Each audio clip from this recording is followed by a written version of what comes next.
Aku terpaksa menikah dengan pria lumpuh karena dianggap telah membuat malu keluarga. Assalamualaikum sahabat Bunda. Semoga Allah selalu memberikan kesehatan dan kebahagiaan untuk kita semua. Sebelumnya, jangan lupa absen dari daerah mana saja ya Bun, agar silaturahmi kita semakin erat. Ayah, bangun! Jangan tinggalin Nadira ya.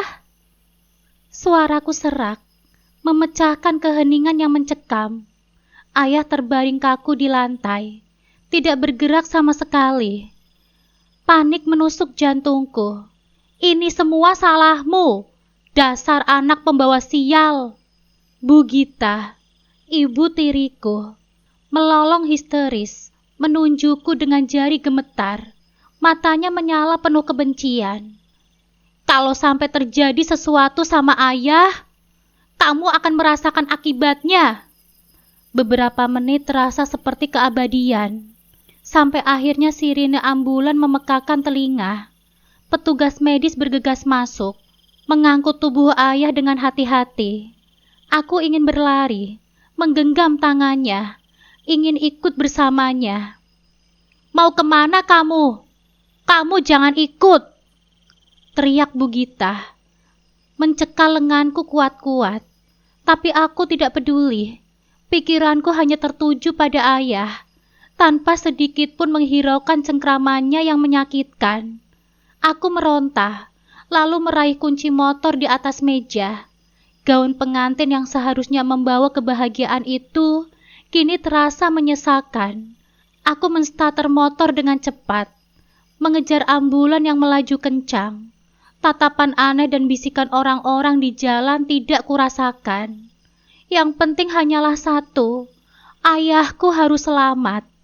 Beberapa menit kemudian, sampailah kami di rumah sakit. Seketika kesibukan terjadi di depanku. Ayah segera dilarikan ke ruang UGD untuk mendapatkan pertolongan. Dasar anak bodoh! Masih kudengar umpatan ibu kepadaku, sesaat setelah pintu ruang UGD tertutup.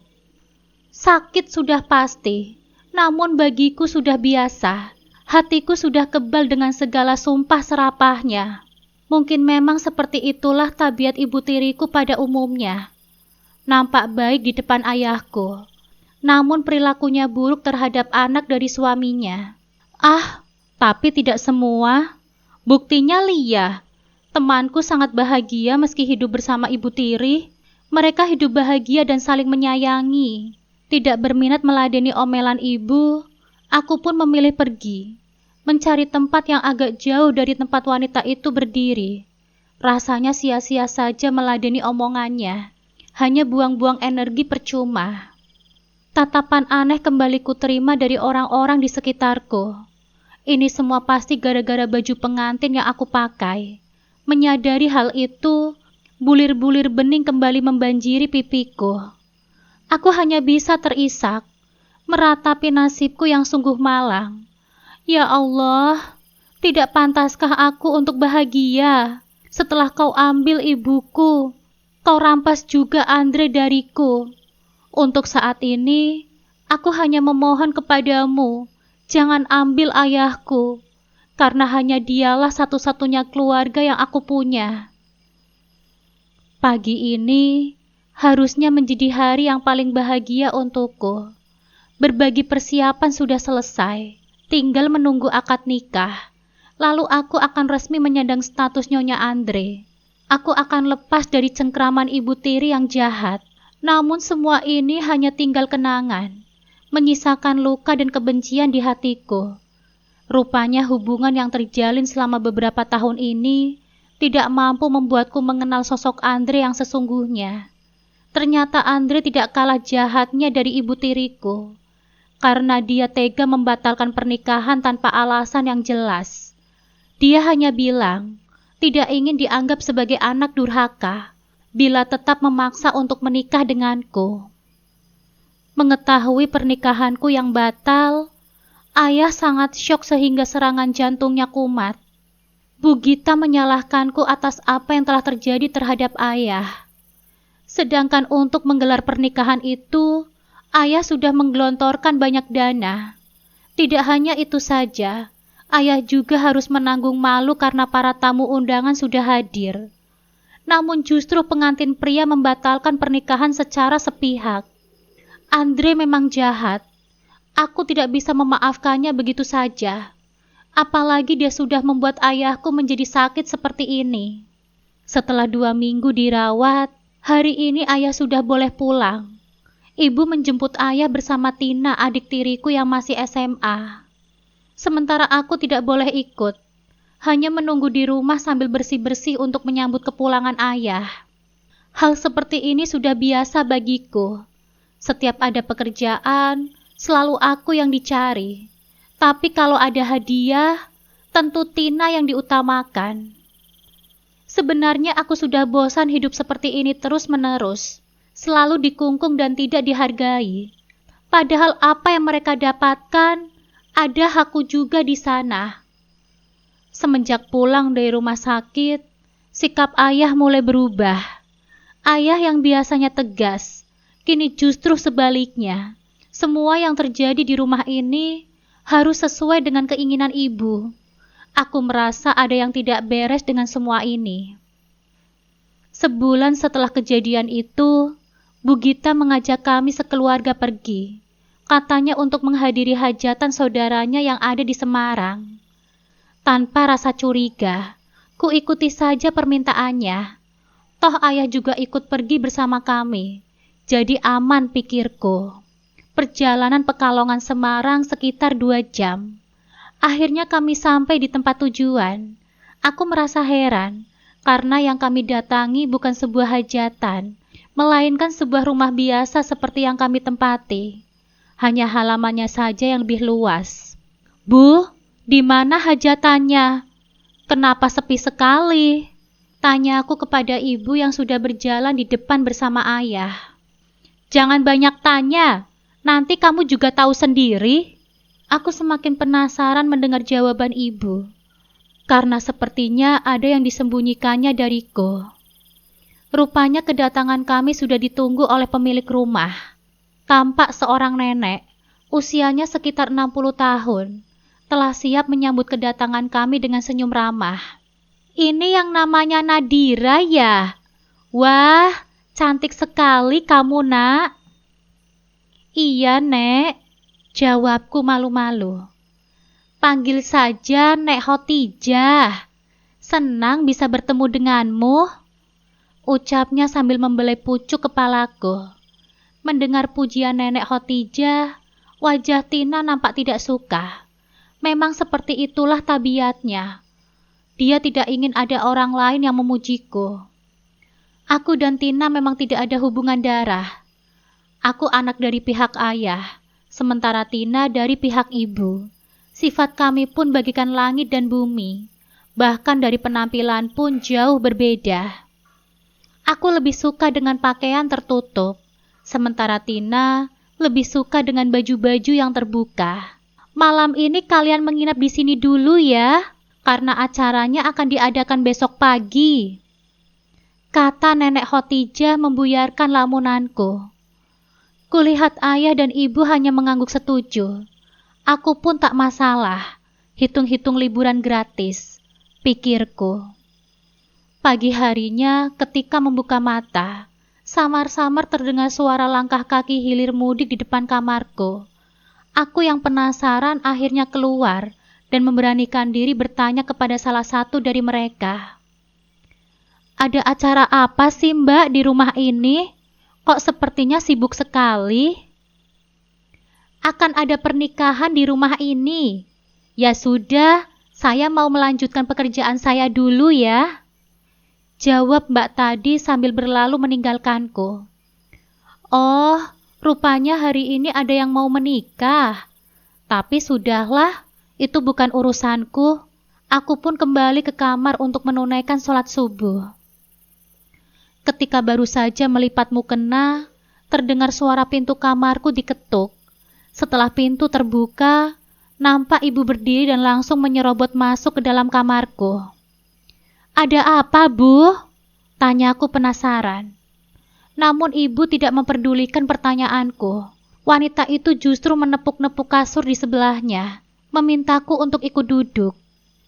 Nadira, kamu akan menikah hari ini, jadi persiapkan dirimu sekarang. Apa, Bu? Aku akan menikah? Aku yang tidak pernah menyangka akan hal ini, hanya bisa melongo atas apa yang kudengar barusan. Bagaimana mungkin aku akan menikah? Sedangkan calon suami saja aku tak punya. Lalu siapa yang akan menikah denganku? Nadira, dengarkan ibu baik-baik. Aku tahu sudah lama kamu ingin pergi jauh dari kehidupanku dan Tina. Sayangnya, pernikahan kamu kemarin gagal. Jadi kamu tidak bisa keluar dari rumah itu. Perlu kamu ketahui, biaya pernikahan kamu kemarin itu sangat banyak. Uang ayahmu sudah habis-habisan untuk pernikahanmu yang sia-sia. Apalagi ditambah biaya rumah sakit ayahmu, yang juga tidak sedikit. Kamu pikir uang dari mana untuk membiayai semua itu? Nenek Khotijah sudah baik hati membiayai pengobatan ayahmu. Sebagai gantinya, kamu harus menikah dengan cucu kesayangannya. Kamu tidak punya pilihan lain selain menerima perjodohan ini. Karena ayahmu sudah setuju. Kalau tidak, rumah yang kita tempati sekarang akan diambil paksa olehnya. Kamu sayang kan sama ayahmu? Jadi jangan sampai berani menolak perjodohan ini, atau kita semua akan hidup menggelandang di jalanan. Aku tidak mau, Bu. Kalian tidak bisa seenaknya begitu mengatur hidupku. Kenapa tidak Tina saja yang kalian jodohkan? Kamu masih berani untuk membantah perintahku. Seharusnya kamu itu sadar. Karena ulahmu, suamiku jadi sakit seperti itu. Seharusnya kamu terima kasih kepadaku karena sudah mencarikan jodoh untukmu. Kalau bukan karena aku, mana ada pria yang mau menikahi perawan tua seperti kamu? Dasar anak pembawa sial. Kata-kata itu meluncur deras dari mulut Bu Gita. Seakan aku ini hanyalah seonggok batu yang tidak punya perasaan. Bagaimana mungkin mereka merencanakan itu semua tanpa membicarakannya dulu kepadaku? Bukankah aku yang akan menjalaninya? Tapi kenapa sepertinya aku yang tidak punya hak atas diriku sendiri? Kemana ayahku yang dulu selalu membelaku? Kenapa sekarang justru menurut begitu saja atas rencana Bu Gita? Apakah selemah itu kondisi ayah saat ini? Setelah mengatakan itu semua, ibu segera pergi meninggalkanku yang masih syok, tanpa memberi kesempatan untuk berpikir apalagi menolak. Wanita itu keluar dari kamarku dan dengan senyum penuh kemenangan. Sementara aku hanya bisa terduduk lesu di atas tempat tidurku, merenungi nasibku yang sungguh malang. Kalau tidak memikirkan nasib ayah, bisa saja aku kabur dari tempat ini. Namun bagaimana kalau setelah ini Bu Gita menjadikan ayah sebagai ajang balas dendam? Sedangkan kondisi ayah sudah tak sekuat dulu. Maafkan aku, ayah, karena telah membuatmu jadi menderita seperti ini. Benarkah yang dikatakan Bu Gita, kalau aku ini adalah anak pembawa sial? Ibu meninggal gara-gara aku, dan ayah juga masuk rumah sakit karena ulahku. Ya Allah, kenapa kau timpakan ujian seberat ini kepadaku? Permisi, sapa sebuah suara di depan pintu kamar yang membuyarkan lamunanku. Aku pun bergegas membuka pintu, dan nampaklah beberapa orang wanita berdiri di hadapanku, dengan membawa koper yang berisi peralatan make up.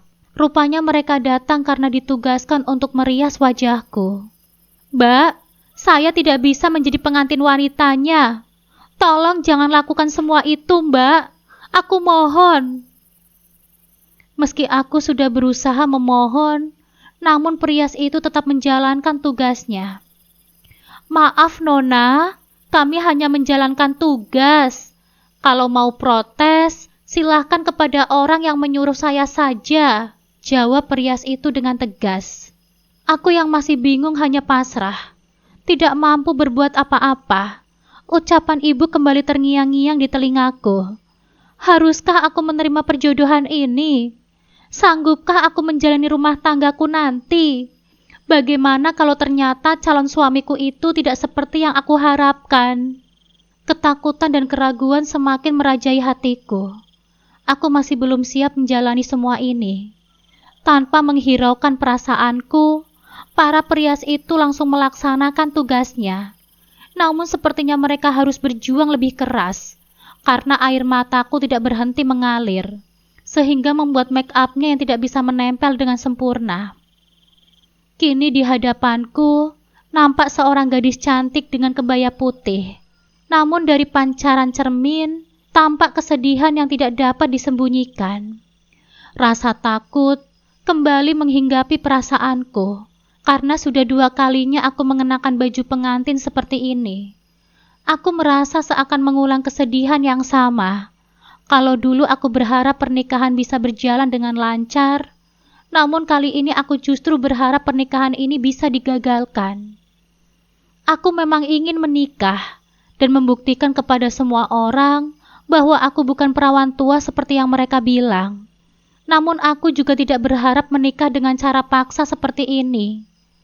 Bukankah seharusnya pernikahan dilandasi dengan rasa cinta? Namun kenapa pernikahanku justru diawali dengan dusta?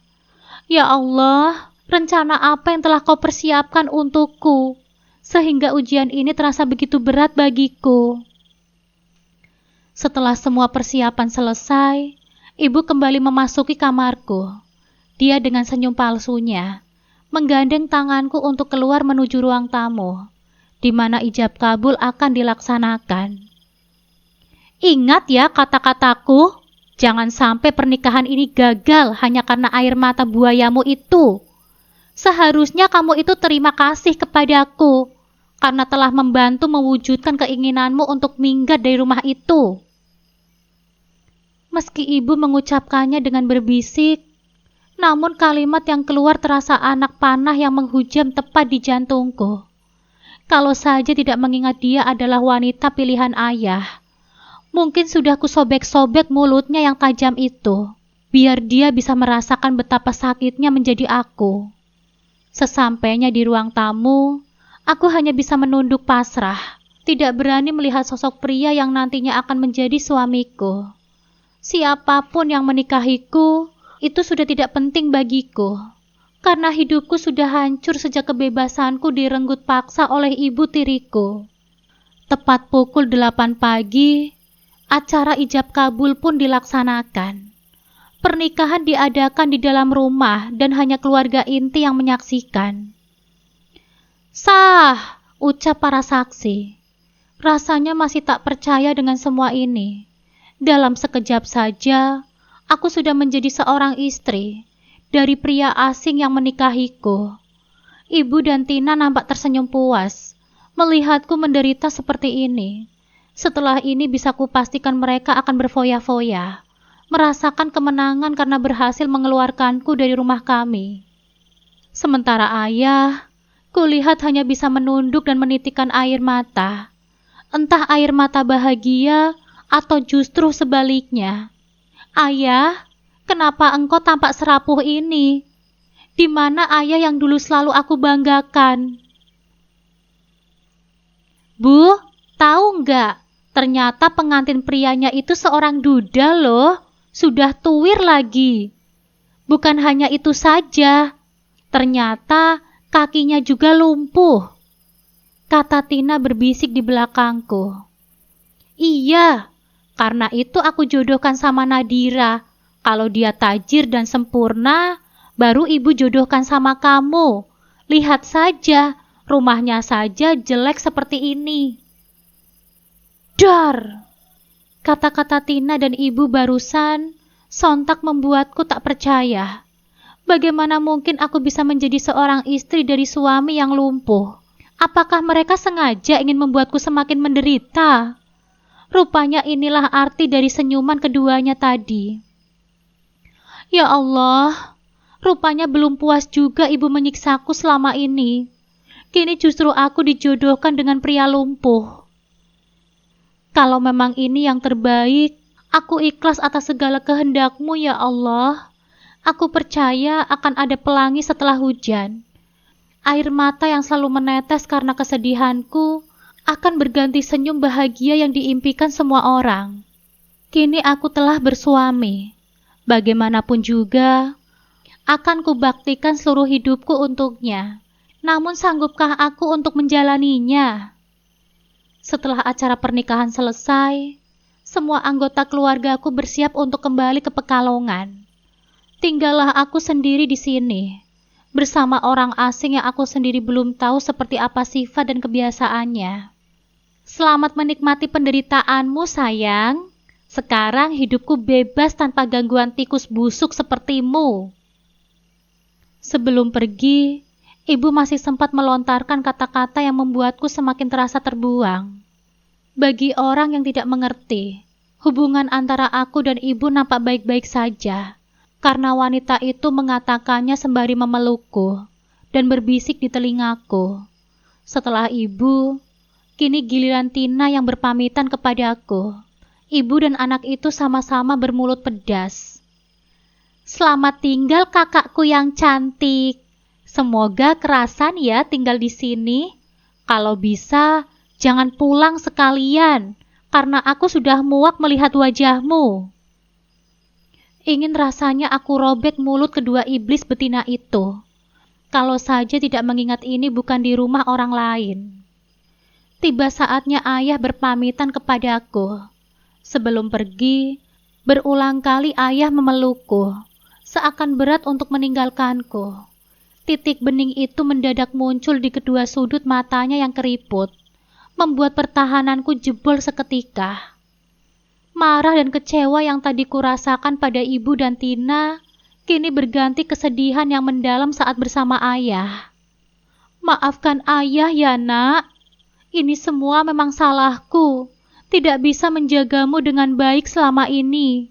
Namun percayalah, semua ini ayah lakukan demi rasa sayangku kepadamu. Kamu berhak untuk bahagia, karena ayah yakin suamimu nanti bisa memberikan apa yang selama ini tidak bisa ayah penuhi. Kalimat ayah itu justru membuatku semakin rapuh, seakan memang aku sengaja dibuang ke tempat ini.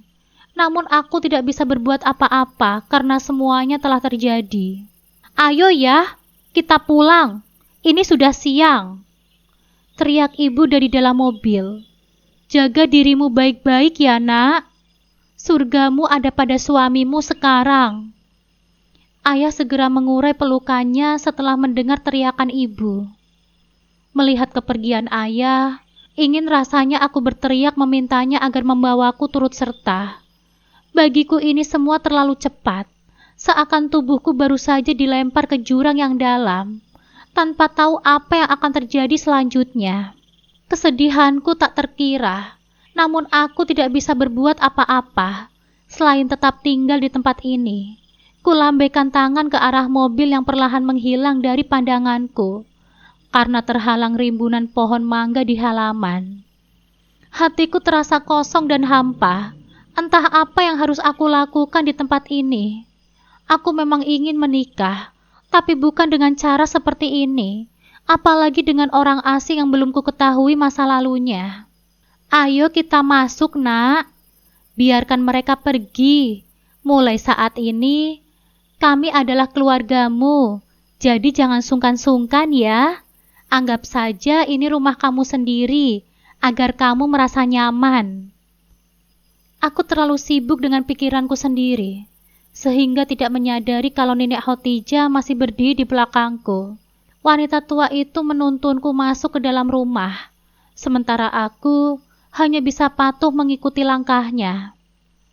Duduklah nak, ada yang ingin aku sampaikan kepadamu. Baik Nek, jawabku patuh. Begini nak, mungkin kamu belum tahu siapa suamimu, karena memang kami belum pernah memberitahukan sebelumnya.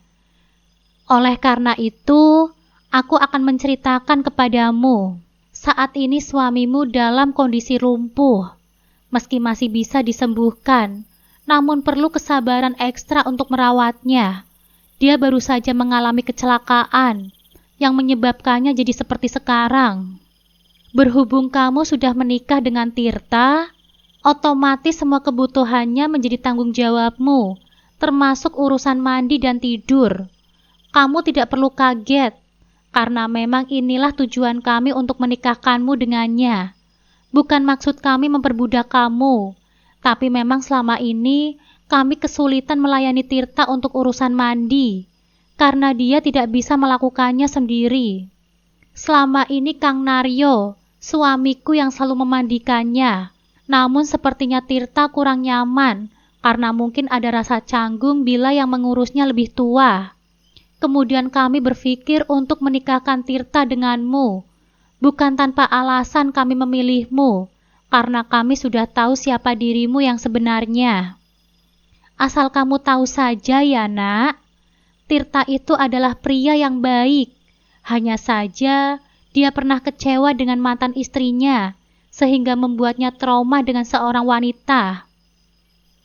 Kalau kamu berhasil merebut hati suamimu, maka kamu akan menjadi ratu di hatinya, karena dia tipe pria yang setia.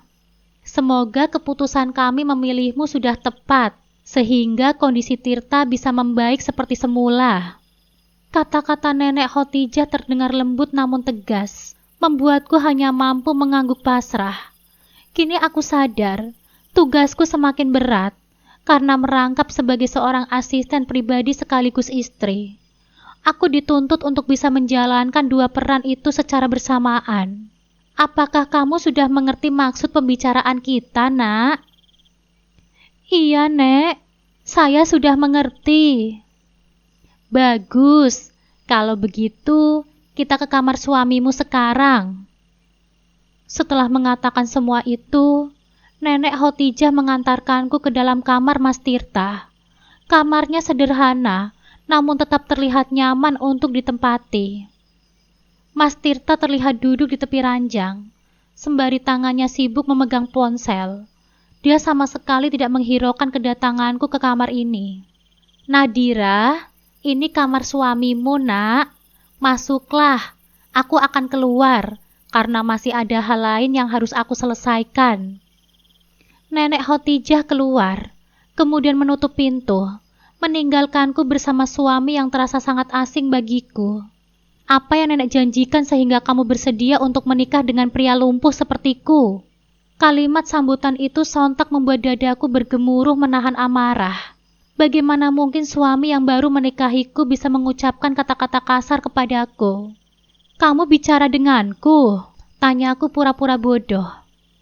Memangnya ada orang lain di kamar ini selain kamu? Kenapa diam saja? Kamu marah aku bilang begitu? Atau jangan-jangan uangnya masih kurang? Kembali dia memakiku dengan kasar. Ingin rasanya keluar dari kamar ini, namun aku takut bila nenek akan memarahiku. Jangan menghinaku seperti itu, karena aku tidak menerima sepeser pun uang dari keluargamu. Jawabku apa adanya. Kamu jangan pura-pura bodoh. Mana ada wanita normal yang mau menikah dengan pria lumpuh seperti aku? Kecuali wanita itu memang berniat untuk menjual diri. Untung saja aku sudah mempersiapkan mental sebelum aku masuk ke kamar ini. Hingga makiannya tidak terlalu kumasukkan ke dalam hati. Biarlah dia mau bilang apa. Aku enggan meladeninya. Hidupku sudah terlalu banyak drama dan air mata. Diam. Mungkin hanya itulah caraku agar orang yang seharusnya kupanggil suami itu tidak semakin merendahkanku. Aku bergegas mengambil ransel yang tadi kubawa untuk berganti baju. Karena sedianya hanya menghadiri hajatan, jadi aku tidak membawa baju yang banyak. Mau kemana? Jangan mandi di situ. Sana, ke kamar mandi belakang. Ya ampun, ingin rasanya aku berteriak melampiaskan amarahku. Bahkan hanya urusan mandi saja tidak boleh numpang di sini. Jangan-jangan nanti malam aku juga akan dipaksa tidur di luar. Aduh, ada-ada saja sih. Malam harinya, ketika hendak tidur, kembali terjadi drama di dalam kamar ini. Aku yang sudah lelah hendak merebahkan tubuhku di atas tempat tidur, kembali harus mendengarkan hardiknya lagi. Berapa nenek membayarmu hingga kamu rela menukar tubuhmu untuk tidur bersamaku? Apa kamu begitu tidak laku, sehingga menawarkan diri pada nenek untuk menjadi istriku? Maaf ya mas, aku tidak seperti apa yang kamu katakan. Jadi jangan menghina aku seperti itu. Sergahku membela diri. Kamu tidak terima dengan ucapanku. Lalu apa yang kamu lakukan di sini? Bukankah keluargamu sendiri yang mengantarkanmu untuk menikah denganku? Apa namanya kalau bukan menjualmu? Telingaku terasa panas mendengar setiap kata yang diucapkannya. Dadaku bergemuruh menahan amarah, namun tidak bisa kuluapkan. Meski memang kenyataannya aku menikah dengannya demi biaya rumah sakit ayah, namun aku tidak terima diperlakukan seperti ini. Kalau berbicara tentang perasaan, tentu aku yang lebih menderita di sini. Sudah harus menanggung malu karena gagal menikah. Kini justru dipaksa untuk menikah dengan orang yang sama sekali tidak aku kenal sebelumnya. Tidak ingin terlihat lemah di depan matanya, aku berlari menuju kamar mandi dan membenamkan wajahku di sana, berharap bisa mendinginkan isi kepalaku yang terasa mendidih. Setelah berhasil menenangkan diri, aku keluar dengan mata yang masih sembab. Sementara pria itu sudah meringkuk di tengah tempat tidur. Kalau posisinya begini, lalu aku harus tidur di mana? Padahal tubuhku sudah terasa sangat lelah. Bukan hanya raga, namun jiwaku juga. Ketika aku baru saja hendak naik ke tempat tidur, tiba-tiba kembali terdengar teriakannya. Ampun deh, rupanya dia belum tidur dan sengaja menungguku keluar dari kamar mandi. Siapa yang menyuruhmu untuk tidur di sini? Turun! Aku tidak sudi tidur seranjang dengan perempuan murahan seperti kamu.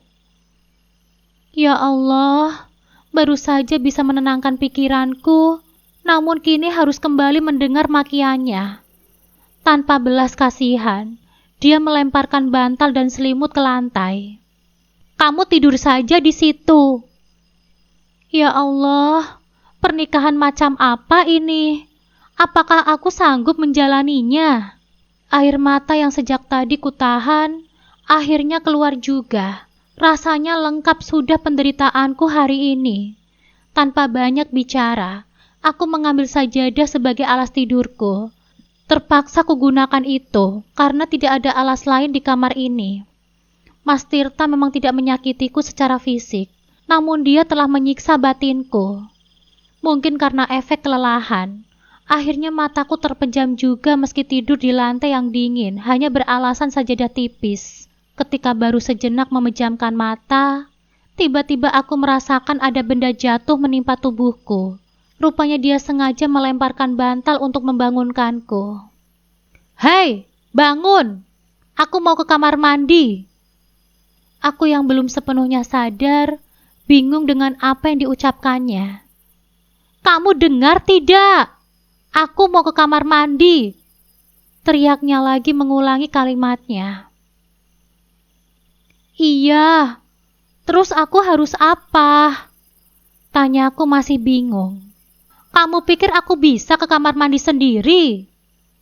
Laki-laki itu kembali membentakku, seakan terbangun dari mimpiku. Seakan terbangun dari mimpi, aku meloncat dan segera membantunya berdiri. Kirain sudah gak butuh orang lain. Ternyata masih butuh juga. Gerutuku dengan kesal. Kamu bilang apa tadi? Enggak, aku cuma mau bilang hawanya dingin banget. Jawabku sembari menggaruk kepala yang tidak gatal. Memangnya kenapa kalau dingin? Jangan harap aku akan menyuruhmu tidur di kasur lantas memelukmu. Karena itu hanya mimpi. Ya ampun, kalau saja tidak mengingat kami telah mengucapkan janji suci di hadapan Allah, mungkin sudah aku dorong saja pria dingin namun bermulut pedas itu ke kamar mandi, biar dia tahu betapa sakitnya hatiku ini. Meski lumpuh, namun dia masih bisa membentakku dengan keras. Kalau tahu akan seperti ini, lebih baik kemarin aku menolak diajak kemari. Nasib. Meski dengan sedikit terhuyung karena kantuk, namun aku tetap membantunya. Bagaimanapun juga Mas Tirta adalah suamiku. Mungkin dia juga sama sepertiku, belum bisa menerima perjodohan ini. Setelah membantu ke kamar mandi dan kembali ke tempat tidur, aku berusaha memejamkan mata, namun tidak bisa. Bayanganku berkelana kemana-mana. Tiba-tiba aku kepikiran, kenapa Mas Tirta bisa menjadi duda? Masalah apa yang telah menimpa keluarganya? Berbagai pertanyaan berkelindan dalam benakku. Namun aku tidak tahu harus kemana mencari jawabannya. Tidak mungkin juga aku bertanya kepada Mas Tirta, sedangkan untuk bertatap muka saja dia sepertinya begitu enggan. Tapi ngapain juga aku memikirkan pria itu? Dia saja tidak menganggap keberadaanku. Lebih baik aku memikirkan diriku sendiri. Bagaimana caranya agar bisa segera lepas dari situasi yang sulit ini? Lelah berkutat dengan pertanyaanku sendiri, tanpa sadar aku kembali tertidur malam itu. Kalau tidak mendengar suara bentakan dari atas tempat tidur, mungkin aku akan kesiangan menunaikan sholat subuh. Hei, bangun! Dasar pemalas! Sudah jam berapa ini? Pantas saja jadi perawan tua. Tidur saja kayak kebo begitu. Kembali ku dengar makiannya pagi ini. Baru sejenak melupakan masalahku dalam mimpi. Kini harus dihadapkan dengan kenyataan bahwa sekarang aku telah menjadi seorang istri yang tidak diharapkan. Miris memang, namun itulah kenyataannya. Rupanya sudah jam 5:15. Pantas saja Mas Tirta sudah berteriak-teriak seperti itu. Tidak ingin terlambat, aku bergegas ke kamar mandi, mengambil air wudhu, kemudian menunaikan sholat subuh. Di atas sajadah itulah kutumpahkan segala resah dan masalahku. Karena untuk saat ini, hanya Allah lah tempatku memohon dan mengadukan keluh kesahku. Tanganku menengadah, air mataku perlahan mengalir membasahi pipi. Ya Allah, yang maha membolak-balikan hati, hamba tahu ini tidak mudah. Setiap hari terasa berat. Hati ini sakit menerima setiap bentakan, setiap tatapan yang merendahkan. Aku terisak pelan. Aku mohon, hamba mohon ya Allah, kuatkanlah hati hamba ini.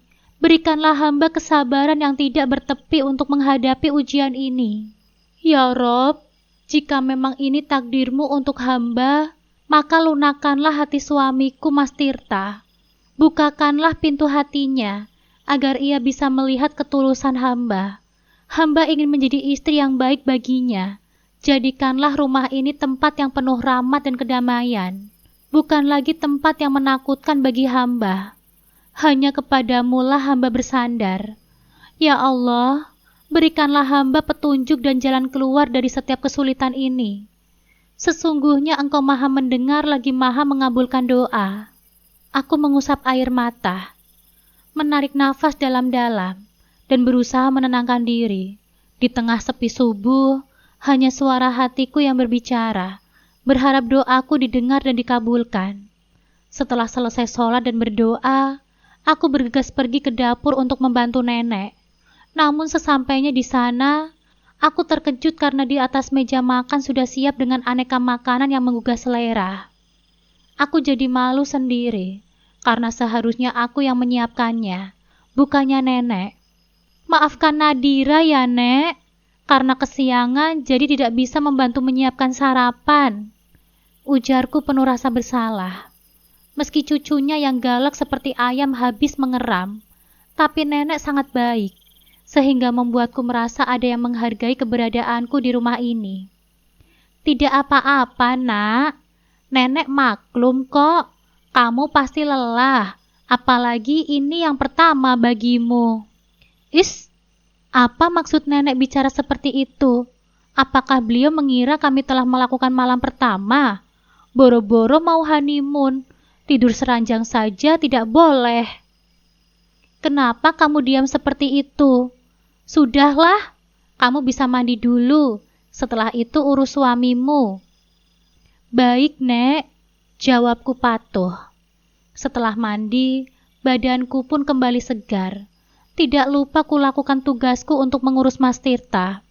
Ritual mandi, itulah yang terberat bagiku, karena belum pernah sekalipun menyentuh tubuh seorang pria selain menjabat tangannya. Meski sedikit canggung, namun aku berusaha bersikap sewajarnya. Takut disangka memanfaatkan keadaan, aku tidak ingin mendengar makiannya lagi, bila harus bereaksi yang berlebihan. Setelah memakaikan baju, segera kudorong kursi roda Mas Tirta ke meja makan. Untuk sarapan bersama, ku ambil posisi duduk di sebelahnya, agar lebih mudah membantunya ketika membutuhkan sesuatu. Nadira, kamu makan yang banyak ya. Setelah ini, kemasi barang-barangmu. Kita akan melakukan perjalanan jauh. Kita akan kemana, Nek? Tanyaku penasaran. Ikuti saja, nanti kamu juga akan tahu sendiri jawabannya. Pagi itu setelah sarapan, nenek menyuruhku untuk berkemas. Menurut info yang aku dapatkan, kami sekeluarga akan pergi ke Jogja hari ini. Rasanya senang bukan main mendengar kabar tersebut, karena sebentar lagi aku akan menginjakkan kaki ke tempat impianku. Dulu aku memang pernah berkeinginan untuk kuliah di sana. Menurut teman-temanku, kota itu terkenal ramah dan menyenangkan. Meski kepergianku kali ini bukan dalam rangka kuliah, namun aku tetap merasa senang. Setidaknya ada cara lain untuk ke sana tanpa keluar biaya tentunya. Tiba-tiba terlintas tanya dalam benakku, kenapa hari ini akan ke Jogja? Untuk apa kami ke sana? Jangan-jangan akan ada hal yang tak terduga lagi yang akan terjadi di sana. Seperti kemarin, katanya kami pergi untuk menghadiri hajatan. Namun justru aku sendiri yang digelarkan hajatan di sini. Semua memang tidak bisa kembali seperti semula.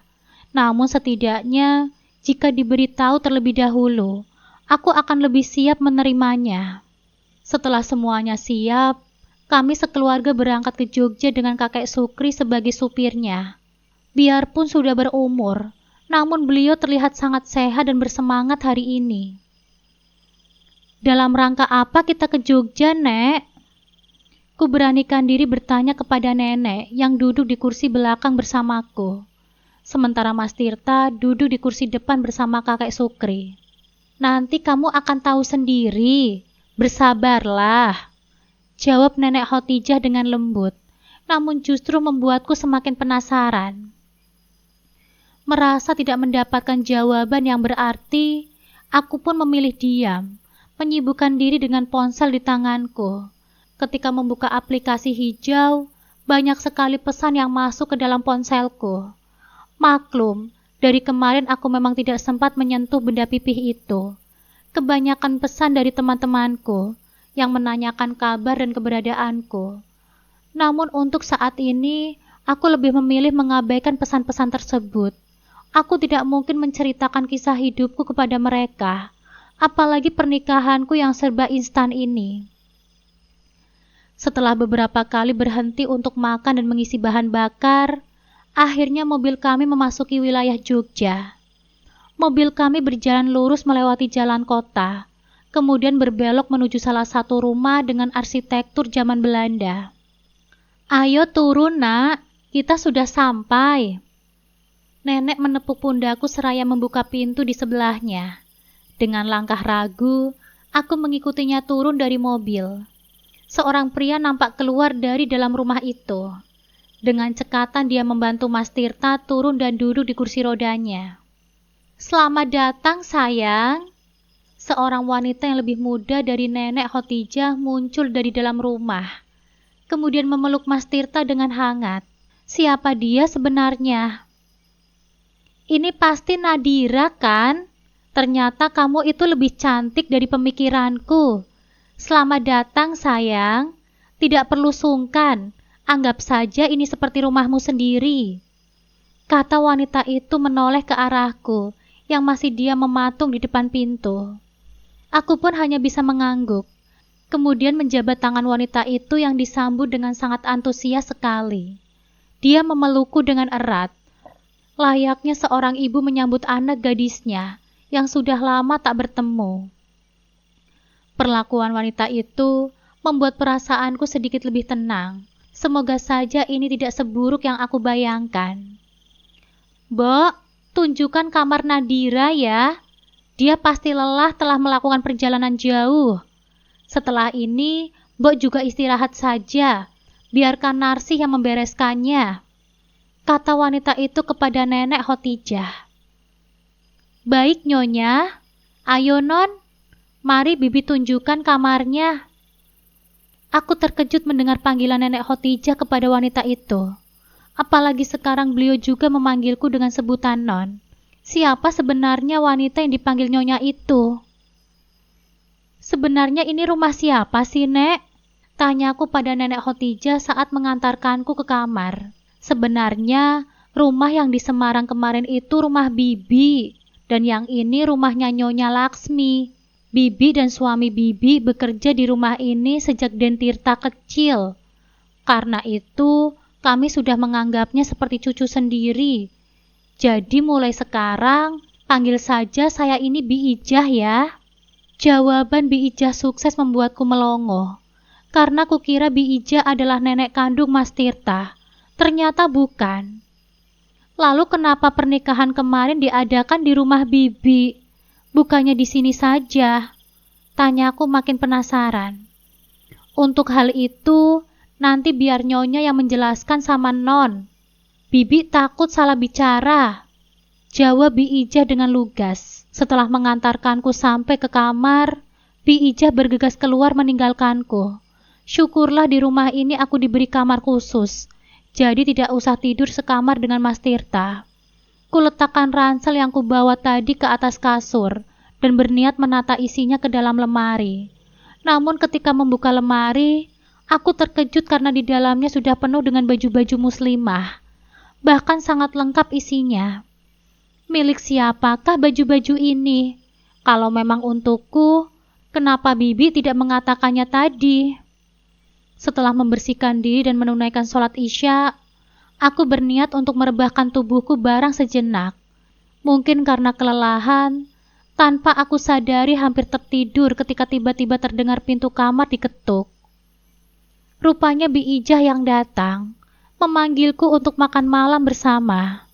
Malam itu, kami makan dalam keheningan, sibuk dengan pikiran masing-masing. Mungkin juga memang peraturan di sini, tidak boleh berbicara ketika sedang makan.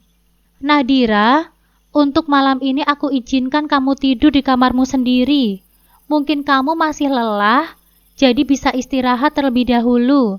Besok pagi, baru aku akan jelaskan kenapa kamu diajak ke sini, kata Nyonya pemilik rumah kepadaku setelah makan malam selesai.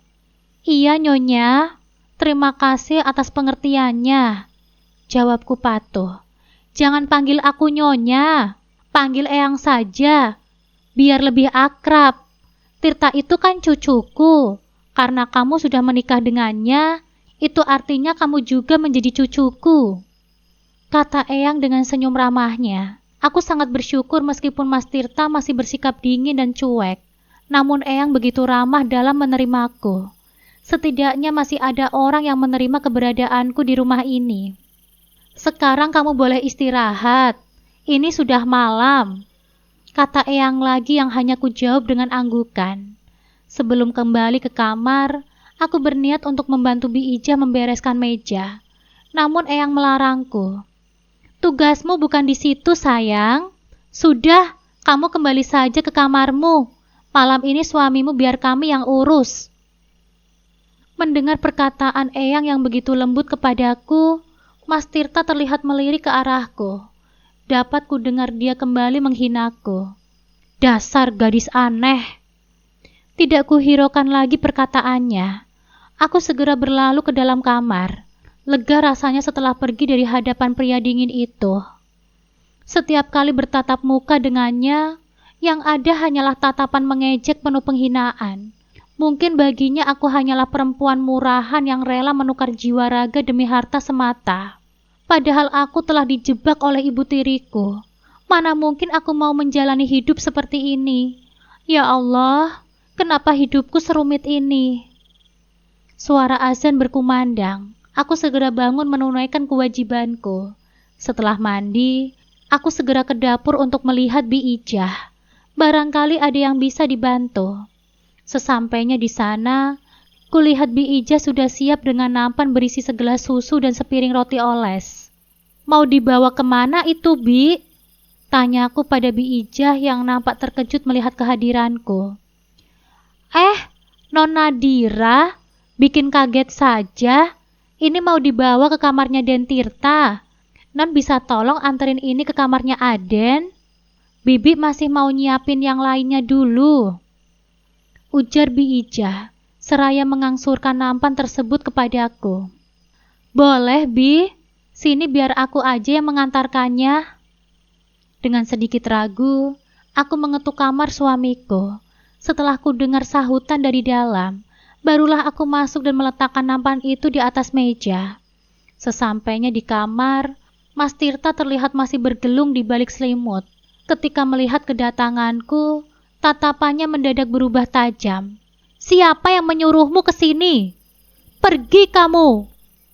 Mas Tirta berteriak dan melemparkan bantal ke arah nampan yang kubawa. Aku pun terkejut. Aku yang terkejut tak sempat menghindari serangannya.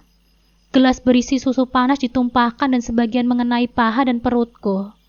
Aku menjerit karena kepanasan, namun dia tidak peduli dan terus mengusirku keluar dari dalam kamarnya.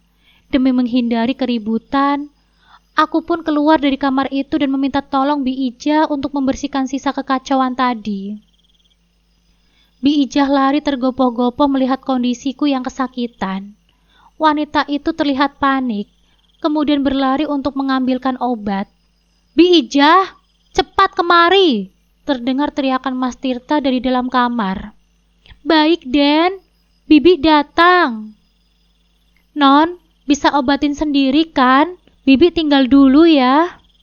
Iya, Bi. Aku nggak apa-apa kok. Bibi pergi saja. Jawabku cepat, meski masih meringis menahan sakit.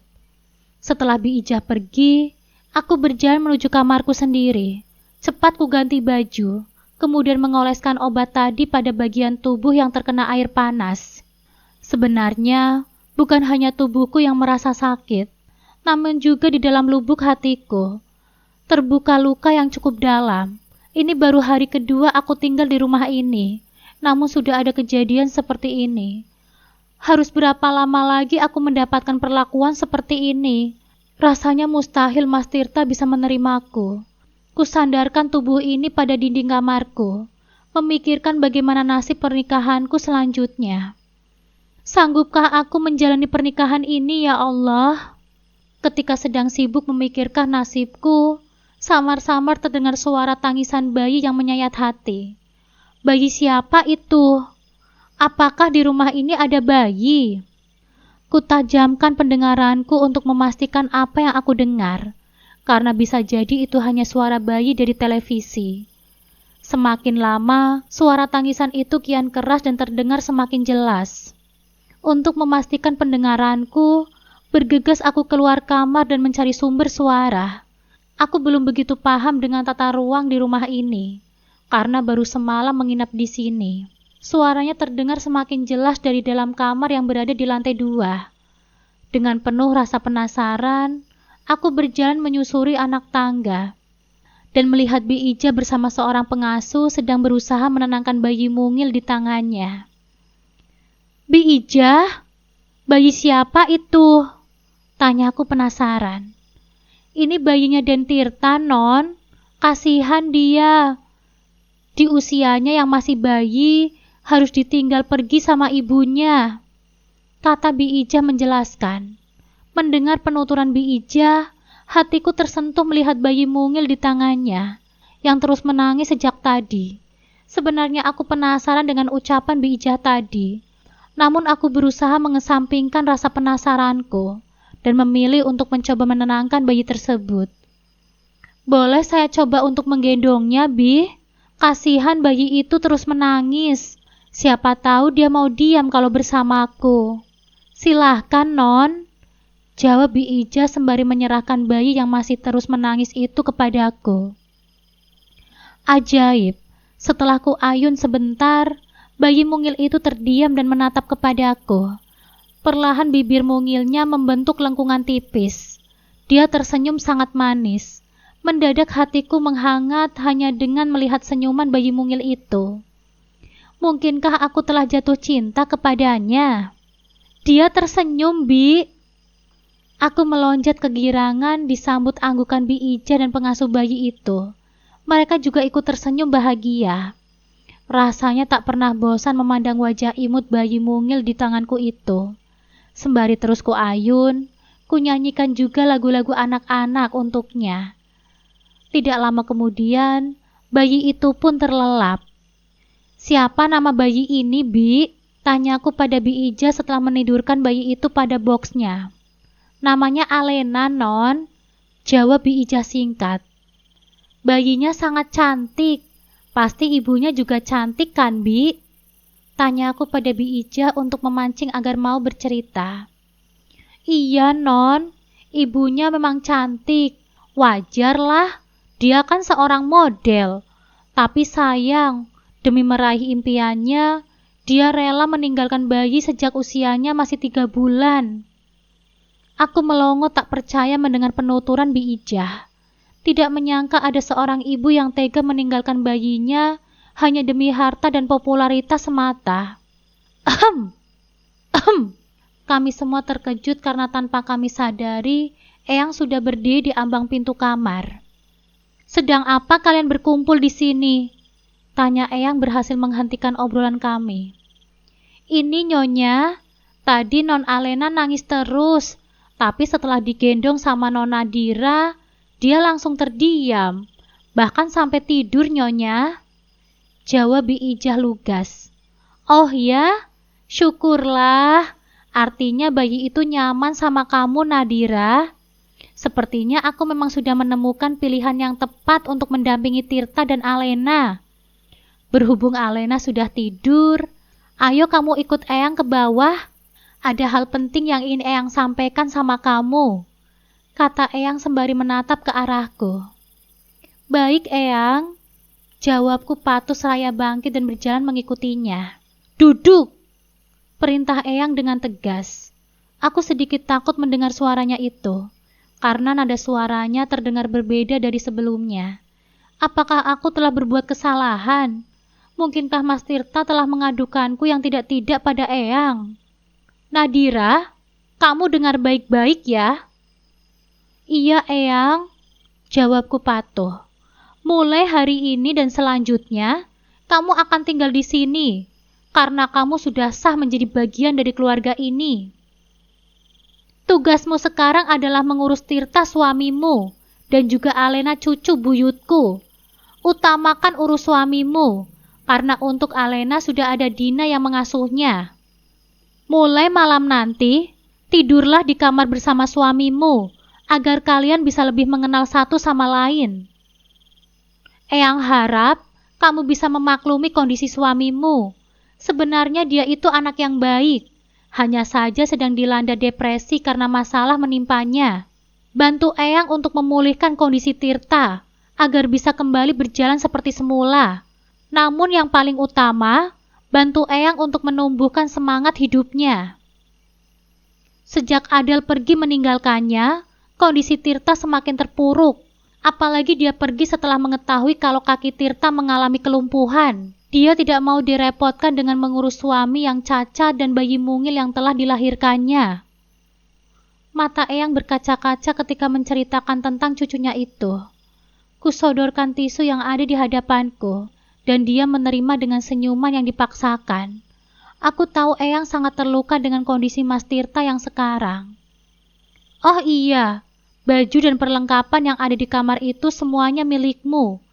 Eyang tahu pasti kamu sangat membutuhkannya, jadi jangan sungkan untuk menggunakannya. Itu sebagai bentuk hadiah karena kamu telah bersedia menikah dengan cucuku.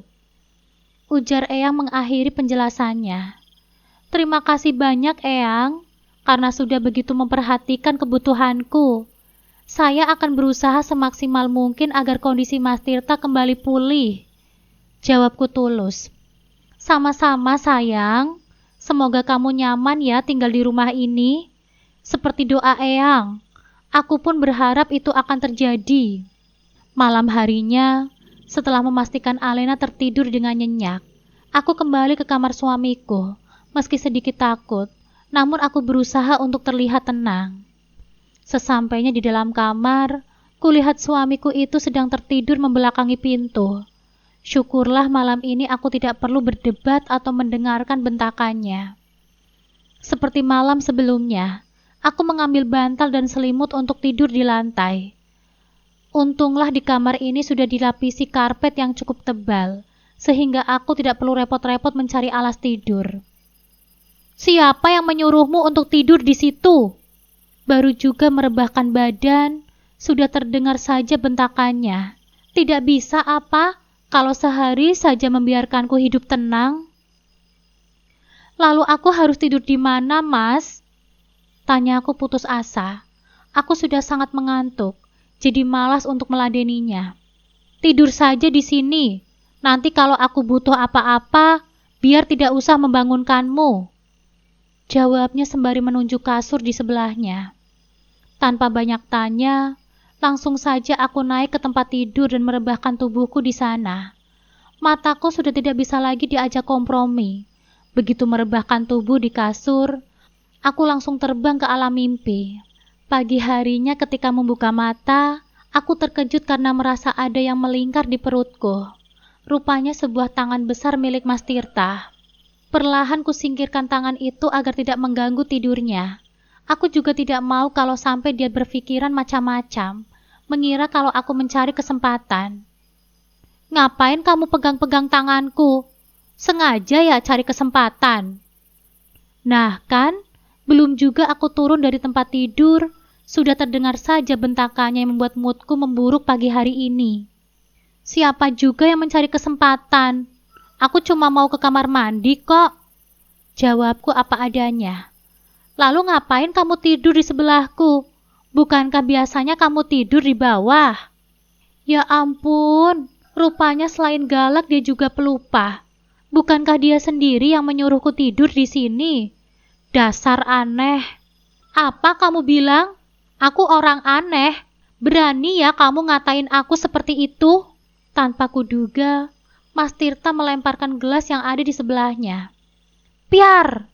Gelas itu jatuh berkeping-keping. Ya Allah, ternyata seperti ini ya rasanya menjadi istri yang tidak diharapkan. Setiap hari seperti tidak pernah lepas dari masalah. Apa yang harus aku lakukan? Haruskah aku menyerah? 5 bulan. Tidak terasa sudah hampir 5 bulan aku menjalani peran baru ini. Peran sebagai istri dari Mas Tirta, seorang pria yang dulu terasa begitu asing dan penuh luka. Sebuah keajaiban memang, karena perlahan ia memulai membuka hati untukku. Mungkin setelah melihat ketulusan dan keikhlasanku merawatnya, dinding pertahanan yang dulu kokoh di hatinya perlahan runtuh. Setiap malam, sebelum kantuk menjemput, Mas Tirta akan bercerita, bukan lagi bentakan atau kata-kata menyakitkan, melainkan bisikan kisah masa lalu yang kelam, yang membuatku akhirnya memahami. Nadira, bisiknya suatu malam, suaranya lebih lembut dari yang pernah aku dengar. Aku minta maaf soal semua sikapku dulu kepadamu. Aku hanya menggenggam tangannya, mengusap pelan punggung tangannya yang terasa dingin. Sudahlah, Mas, itu semua sudah berlalu. Aku tahu Mas menderita. Ia menghela nafas panjang, lalu melanjutkan ceritanya tentang Adele, istri pertamanya. Dia pergi meninggalkanku 3 bulan setelah melahirkan Alena, demi janji ketenaran dari bos agensinya. Mas Tirta menatap kosong ke langit-langit. Aku benar-benar hancur, Nadira. Terpukul sekali. Keterpurukan itu membawaku ke klub malam. Malam itu, aku benar-benar tak sadarkan diri. Aku mabuk berat, berusaha melupakan rasa sakit yang ditinggalkan oleh Adele. Aku mengemudi dalam keadaan yang sangat tidak stabil. Suaranya bergetar, dan aku bisa merasakan betapa pedihnya kenangan itu baginya. Tiba-tiba, ada cahaya menyilaukan. Aku tidak ingat apa-apa lagi setelah itu, hanya merasakan benturan keras. Saat aku sadar, kakiku Kakiku sudah tidak bisa lagi digerakkan. Kecelakaan itu merenggut semuanya dariku, Nadira, termasuk semangat hidupku. Hatiku teriris mendengarnya. Aku hanya bisa mengangguk, meyakinkannya bahwa aku ada di sisinya. Sudah ya, Mas. Sekarang ada aku dan Alena. Kita akan melalui semua ini bersama. Allah punya rencana yang lebih indah untuk kita, Mas. Cinta dan perawatanku bagaikan obat mujarab. Perlahan tapi pasti, kondisi Mas Tirta membaik. Kursi roda yang dulu menjadi bagian tak terpisahkan dari hidupnya, kini hanya tinggal kenangan. Sebuah tongkat menjadi saksi bisu perjuangannya untuk bangkit. Aku tidak bisa menahan haru melihat progresnya. Suatu siang, saat Mas Tirta berhasil melangkah beberapa meter hanya dengan tongkatnya, Eyang Laksmi memelukku dengan erat. Nadira, nak, Eyang tidak tahu harus bilang apa. Kamu benar-benar anugerah. Eyang tidak salah memilihmu untuk mendampingi Tirta. Air mata Eyang menetes, tapi kali ini air mata kebahagiaan. Terima kasih sayang, terima kasih banyak. Sama-sama Eyang, ujarku sambil membalas pelukannya. Ini sudah menjadi tugasku. Cinta yang tulus kini tumbuh di antara aku dan Mas Tirta. Kami membangun kembali puing-puing kehidupan yang sempat hancur. Kebahagiaan kecil ini terasa begitu berarti setelah segala badai yang kuterjang. Di sisi lain, nasib buruk menimpa Adele. Impiannya menjadi model ternama pupus setelah sebuah skandal besar menimpanya. Tahu tidak kamu Nadira? Kata Mas Tirta suatu sore, dengan nada datar namun tersirat keprihatinan. Adele, dia sempat terciduk media. Fotonya lagi berduaan sama bos agensi. Padahal tahu sendiri kan, bosnya itu sudah berkeluarga. Media langsung heboh. Skandal perselingkuhan model dengan bos agensi. Namanya langsung hancur. Tidak ada media atau perusahaan yang mau pakai jasanya lagi. Karirnya yang dulu dia kejar mati-matian, sekarang sudah tidak ada lagi harganya. Ia menghela nafas. Sekarang dia jadi LC karaoke Nadira, demi bisa hidup. Aku hanya mengangguk, tidak bisa merasakan kemenangan atas kesengsaraannya. Hanya sebuah pemahaman bahwa setiap pilihan ada konsekuensinya. Sementara itu, hatiku seakan tidak tega melihat ayah terperangkap dalam kemelut rumah tangga Bu Gita. Ibu tiriku itu mengalami depresi berat setelah Tina, putri kandungnya, divonis mengidap HIV stadium akhir akibat gaya hidup yang bebas. Bu Gita sering mengamuk tidak jelas, dan aku khawatir ayah akan menjadi sasaran kemarahannya. Tanpa ragu, aku membawa ayah untuk tinggal bersamaku dan Mas Tirta. Ketika ayah tiba di rumah ini, ia langsung memelukku dengan erat. Air mata membasahi pipi keriputnya. Maafkan ayah ya nak. Maafkan ayah yang dulu tidak bisa menjagamu. Maafkan ayah yang seakan tidak berdaya. Aku membalas pelukannya, menepuk punggungnya dengan lembut. Sudahlah ayah, tidak ada yang perlu dimaafkan. Aku tahu ayah juga terpaksa karena keadaan. Sekarang ayah aman bersama kami. Kini di tengah keluarga baru yang utuh ini, aku menemukan kebahagiaan sejati. Badai telah berlalu, dan pelangi kini membentang indah di atas kehidupanku. Aku percaya, ini adalah takdir terbaik yang Allah berikan kepadaku. Setiap hari adalah bukti, bahwa ketulusan dan kesabaran akan selalu berbuah manis. 3 tahun berlalu sejak aku melangkahkan kaki di rumah ini. Rumah yang dulunya terasa seperti penjara, namun kini menjadi istanaku.